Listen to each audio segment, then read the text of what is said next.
BJP নেতারাই যোগ দিলেন বিজেপিতে যোগ দিলেন দিব্যেন্দুও। পরিবারতন্ত্র নিয়ে কি বলবেন প্রধানমন্ত্রী? অর্জুন দিব্যেন্দুর বিজেপিতে যোগদান নিয়ে কটাক্ষ কুণাল ঘোষের।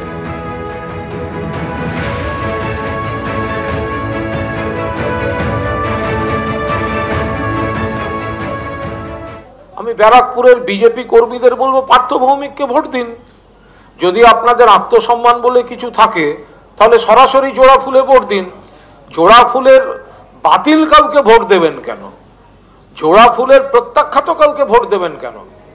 আপনারা একবার যার হয়ে কাজ করেছেন তিনি আপনাদের পার্টি ছেড়ে তৃণমূলে চলে এসেছেন, তৃণমূল টিকিট দেয়নি বলে আপনাদের কাছে যাচ্ছে, তাহলে আপনাদের তো কোনো দাম নেই।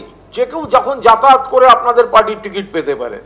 ফলে যাদের যাদের আপত্তি আছে তারা মনে রাখুন, তাদের জন্য প্রতীক একটাই, ঘাসের উপর জোড়া ফুল। আদি বিজেপিরা যেখানে যেখানে আছেন তারা এবারের নির্বাচনে আপনাদের অস্তিত্ব, আপনাদের আত্মসম্মান বজায় রাখতে এবং দলটাকে হাইজ্যাক হওয়ার কাছ থেকে বাঁচাতে আপনাদের বাংলার উন্নয়নকে সমর্থন করুন এবং আদি বিজেপিরা ঘাসের উপর জোড়া ফুল প্রতীকে ভোট দিন। আমি আরেকবার আপনাদের বলবো, তৃণমূল কংগ্রেস ছেড়ে বিজেপিতে যোগ দিলেন অর্জুন সিং এবং দিব্যেন্দু অধিকারী। বিজেপিতে যোগ দিলেন ব্যারাকপুরের সাংসদ এবং তমলুকের সাংসদ। তৃণমূলে যোগ দেওয়ার 2 বছরের মধ্যেই ফের ফুল বদল করলেন অর্জুন সিং এবং দিব্যেন্দু অধিকারীকে বিজেপিতে স্বাগত বললেন অমিত মালব্য।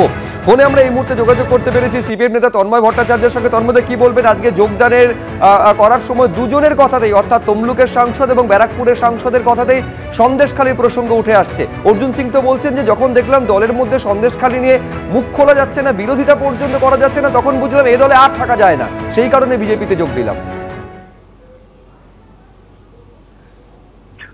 হো হো করে হাসার কোনো সুযোগ আছে? যদি থাকে তাহলে আমি একটু হো হো করে হেসে নিতে চাই। অর্জুন সিং বলছেন যে দলের মধ্যে থেকে সন্দেশখালির বিরুদ্ধে কথা বলা যাচ্ছে না। সন্দেশখালির মতো ঘটনা ঘটানোর অন্যতম নায়ক যারা, অর্জুন সিং তাদের মধ্যে একজন।